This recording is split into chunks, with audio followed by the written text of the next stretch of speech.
Ya estamos de regreso aquí en Más Conectados y vamos a hablar de los síntomas y tratamiento para la pérdida de audición. Y está con nosotros el doctor Luis Verástegui, licenciado en audiología y director del Centro Audiológico Audifon. Doctor Tejada, antes de presentar al doctor, ¿algo que decir? Sí, bueno, que el tema de la pérdida de audición es un problema muy importante a tratar. Es un problema de salud pública que aparece en cualquier edad de la vida. Es más, es la tercera causa de discapacidad. En el Perú más o menos existe 1.700.000 personas con distintos problemas de discapacidad. Claro, adelante van las motoras, después van las visuales, y ahí nomás cerquita más de 500.000 de gente que convive permanentemente con problemas de audición. O sea, no es un tema de poca gente, es un tema de mucha gente, y estoy seguro que en la casa todos tenemos por lo menos una persona mayor que de pronto no escucha. Sí, yo también la tengo dos, y de pronto no escuchan, o hay antecedentes en la familia que no escuchan, y de pronto, caray, nos espera ese futuro. Pero claro, cuando hablemos de la pérdida de la audición, no nos enfocamos solamente en ellos. Hay un mensaje que lo mencioné al inicio del programa, que es la importancia de hacer estas evaluaciones en recién nacidos.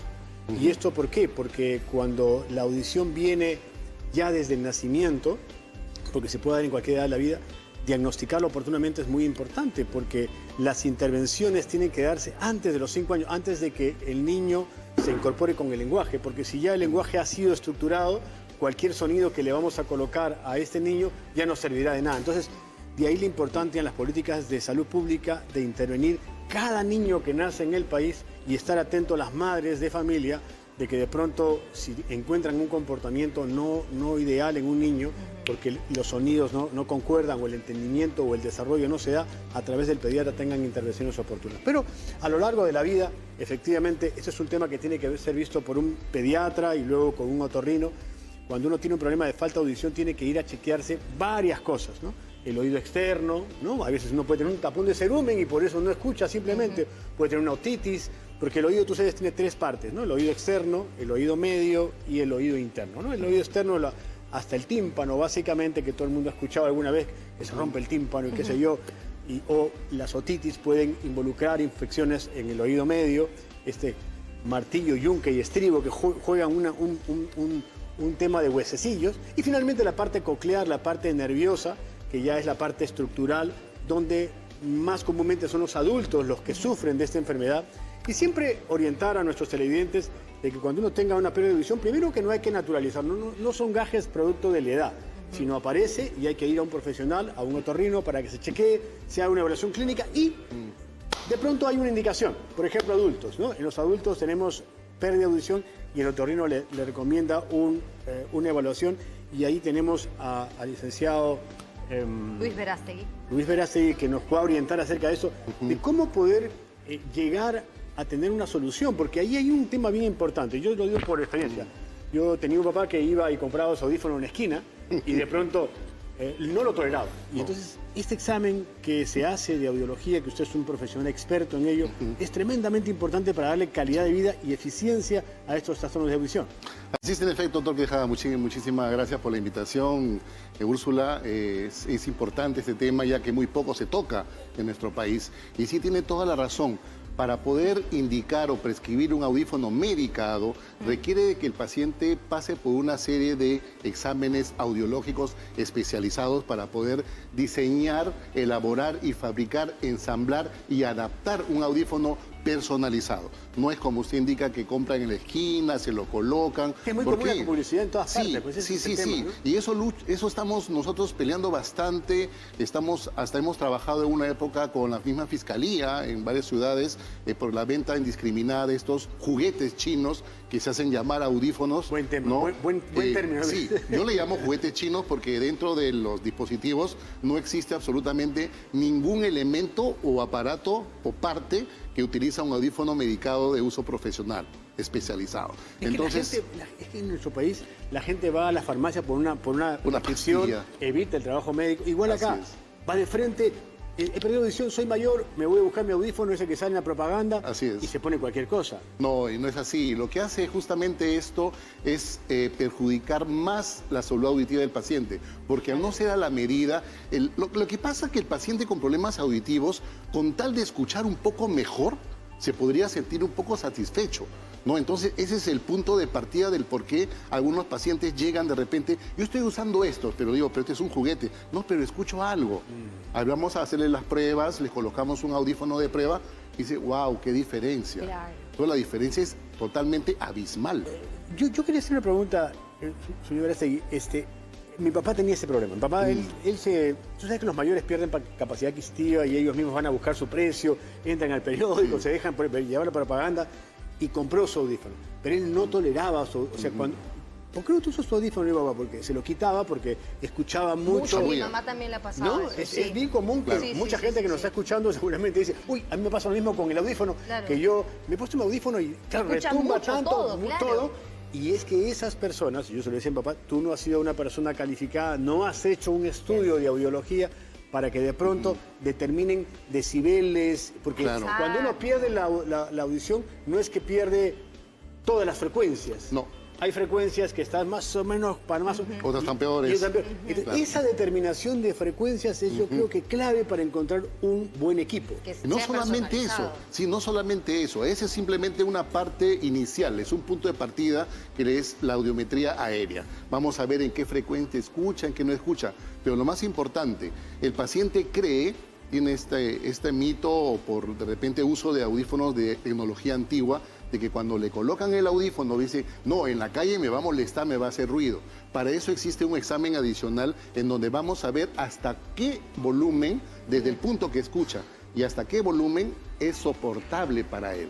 Si hay algún tipo de dolor de repente a 100 decibeles, 80 decibeles, entonces lo que hacemos al ecualizar o al sintetizar el audífono, que es un sintetizador digital, vamos a bloquear hasta cierto nivel. Entonces, si es que el audífono está colocado en el paciente y tú le gritas en la oreja al paciente, te va a escuchar, pero no te va a molestar porque el audífono automáticamente va a cortar a cierto volumen el sonido. A ver, señor Verástegui, lo que yo quiero saber es un poco para aprender y para enseñarle a todos nuestros televidentes. Yo tengo la prescripción de un doctor acerca de que mi pérdida de audición es producto de la edad y que esto es lo más común quizá encontrar en la población, ¿no? Porque en este 500.000 de gente que convive con pérdida auditiva, yo diría que un porcentaje muy grande son adultos mayores. Ellos deberían de hacer un examen antes de escoger un audífono. Eso es clave. ¿En qué consiste esa evaluación? Mira, lo primero, cuando un paciente... Lo primero que tiene que hacer es aceptar que hay un problema de audición. Claro, eso es clave. Porque la mayoría, el 90% de los pacientes que llegan a Audifón a hacerse un examen ya tienen un problema avanzado de más del 60% de la pérdida auditiva. Entonces ya es más complejo. Uno primero es la aceptación de que no escucho claro, que levanto mucho el volumen de la televisión para escuchar conectados, entonces molesta a los demás el ruido. Es lo primero, aceptar. Luego el paciente llega al consultorio, se le hace una serie de exámenes, primero por supuesto una anamnesis, las preguntas antecedentes, si es diabético, tiene hipertensión, luego pasa a una videotoscopía para poder ver si es que, como usted lo decía, puede tener de repente un taco en el oído que puede estar impidiendo la escucha y simplemente se le lava y se acabó el chiste, ¿no? Pero en el caso de ya que tenemos un canal limpio, tenemos un tímpano funcional, entonces procedemos ya al examen audiológico especializado, que es el examen audiológico de la audiometría aérea, luego la ósea para ver cómo funciona la cóclea. Después, lo más importante de esto, tenemos que hacer el examen que se llama logoaudiometría, que es un examen donde nos vamos a dar cuenta de qué porcentaje está ingresando la información y es traducida en la corteza cerebral. En pocas palabras, ¿qué es lo que el paciente entiende y no entiende? ¿Cuánto me va a entender con un audífono? Porque es importante saber. ¿Por qué? Porque no le podemos crear la expectativa al paciente de que con el audífono usted va a escuchar 100% bien. Nadie me escucha 100% bien. Todo depende de los exámenes. Entonces hacemos un pronóstico. Pero, ojo, si el paciente, por ejemplo, tiene una logo de 86%, que en el tiempo del uso, en el proceso de adaptación o aprendizaje, esto puede ir mejorando con el tiempo, ¿no? Porque el cerebro es tan versátil que puede reaprender a escuchar. Entonces, pero eso toma tu tiempo y cada paciente tiene un tiempo determinado. O sea, no hay un promedio en sí, pero cada paciente es un mundo diferente en la cual tenemos que ir evaluando en forma periódica y continua. Perfecto. Tenemos una llamada desde Surco. Manuel, adelante. Aló, buenos días. Muchas gracias por la atención. Una consulta, doctor, rapidita. ¿Cuáles serían los tips Lo que pasa es que el día de hoy hay muchas empresas que tienen publicidad en locales, no son los productos chinos obviamente, o de repente o lo son, y muchos locales que dicen vendemos audífonos, audiometrías, qué sé yo. ¿Cómo reconocer que sea una empresa seria realmente para comprar ahí un equipo? ¿No? Esa es mi pregunta. Muchas gracias. Gracias. Ya.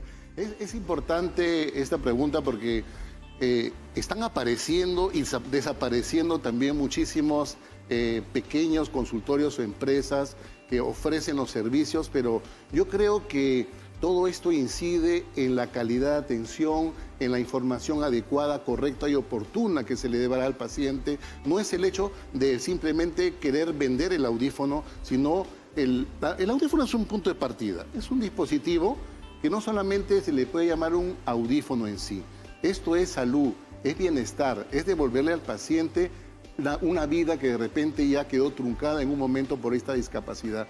Entonces, toda esa atención y la calidad y la garantía que la empresa puede ofrecer al paciente, de dónde viene el audífono, qué tecnología utiliza, de qué año de fabricación es el audífono. También es Ojo, importante. es importante porque ¿Por qué? hay muchas empresas, hay empresas en el mundo que te ponen, buscan pequeñas empresas que te dicen, oiga, tenemos audífonos que ya tienen 15, 20 años de fabricación y no los hemos podido vender o saldos. Ay, no, y los rematan qué terrible. y esos ingresan al Perú sin Claro. ningún control. Pero yo creo Entonces, que sí. eso sucede también. Pero yo sigo insistiendo de que eso es un tema médico que tiene Sí. que ser evaluado primero por un profesional, un poco para responder las preguntas de nuestro televidente. O sea, no creo que uno deba ir directamente a comprar No, un equipo tampoco. de Claro. audición porque yo tengo... Pero, o sea, esta no es una competencia entre compañías. Esto es un trabajo médico, profesional. Uno tiene que ir a un otorrino, laringólogo, para que descarte cosas que pueden estar presentes en el oído externo, en el oído medio, en el oído interno. Una vez que se establece el diagnóstico, como lo ha dicho el licenciado Verástegui, uno puede ir a buscar a una compañía que de pronto reúna todas las condiciones e inclusive yo me quedo muy sentido en el sentido de que de pronto hay que hacer una correcta evaluación antes de la compra del audífono, Claro. porque el tipo del audífono puede variar de un paciente a otro, porque hoy día estamos en la época de la medicina de precisión. Ya no hay un aparato para todo el mundo, ya ni en cáncer.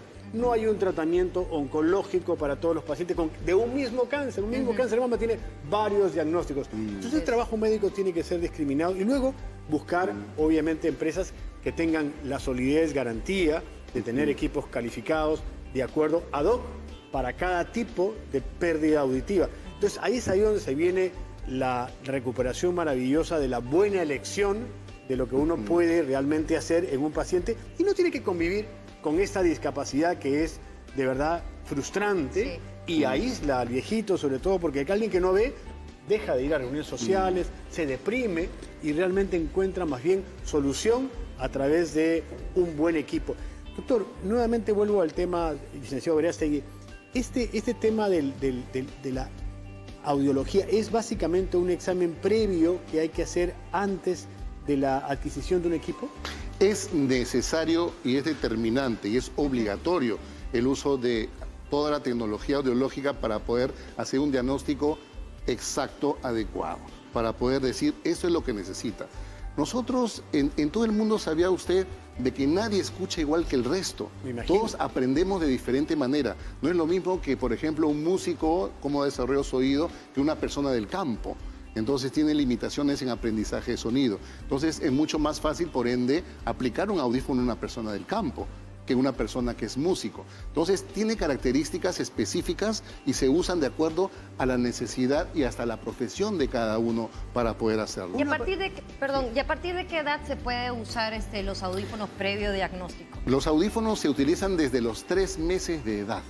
Desde los 3 meses, una vez que se hace el cribaje neonatal auditivo, que debería de hacerse en todos, si es protocolo, en todos los países del Eso mundo. es bien importante, ese Sí, término. es importante. No se hace, En realidad debería ser chequeado por Todo. ley todos los niños Claro. que nacen, porque detectar ahí Es a podría... tiempo. Es a tiempo, puede ser en equipo, pueden llegar al trasplante coclear en algunos casos, También. pero se pueden dar soluciones siempre y cuando tengan diagnóstico. Si no tienen diagnóstico y el niño no aprende a hablar, entonces ahí hay un problema de comunicación después. Por supuesto. Dos cosas chiquitas. ¿El tinnitus puede ser solucionado con un equipo? El tinnitus, de acuerdo a la El tinnitus experiencia... el tinnitus es un zumbido. El tinnitus, en la mayoría de los casos, nosotros le hemos bautizado como el llanto o el dolor del oído sordo. La sordera, al no doler, pues emite una especie de alarma que le llamamos tinnitus o acúfeno, o es un zumbido que puede ser como un grillo, puede ser como caída de agua, como el viento que puede cambiar de frecuencia. Y el pito constante. Y el pito constante. Cuando el pito ya es constante, ya hablamos de una tinnitus crónica que es un poco más difícil de manejar. Pero lo que pasa es que el paciente, cuando la mayoría de los casos viene con el zumbido, que siempre en la mayoría se acompaña a una hipoacusia, al colocar el audífono, el tinnitus desaparece o baja su intensidad. Entonces es lo primero que hacemos, porque a veces me molesta mucho el zumbido, quiero que me lo quiten, no escucho bien. Le ponemos el audífono y hacemos la prueba si es que ese tinnitus baja en algún porcentaje o desaparece. En la mayoría de los casos desaparece. Pero de caso, ¿por qué? Lo que pasa es que en el umbral de la escucha, y cuando tú vas disminuyendo, aparece el sonido que emite. Nosotros somos un sistema bioeléctrico. Entonces es una teoría también que está mucho en boga, en la cual nosotros podríamos ser capaces hasta de escuchar esta bioelectricidad del cuerpo, y eso le llamaríamos el tinnitus, que cuando le colocamos el sonido adecuado, lo que prácticamente estaríamos enmascarando el tinnitus. Entonces es un procedimiento. Y también existen enmascaradores de tinnitus, pero también es un tratamiento bastante complejo, complicado y de larga data también. Licenciado Verástegui, muchas gracias. Hemos aprendido hoy que hay que saber elegir un equipo, que hay soluciones fantásticas cuando realmente hay una buena evaluación de estos pacientes y una buena selección. A ustedes, queridos amigos, la evaluación médica es importante, como un paso indispensable. No necesariamente vayan buscando equipos en cualquier lugar, porque a veces es peor remedio que la enfermedad. Pero cuando uno elige lo correcto, pues hay grandes soluciones para todos ustedes. Muchas gracias, doctor, por estar aquí. Y nos vamos.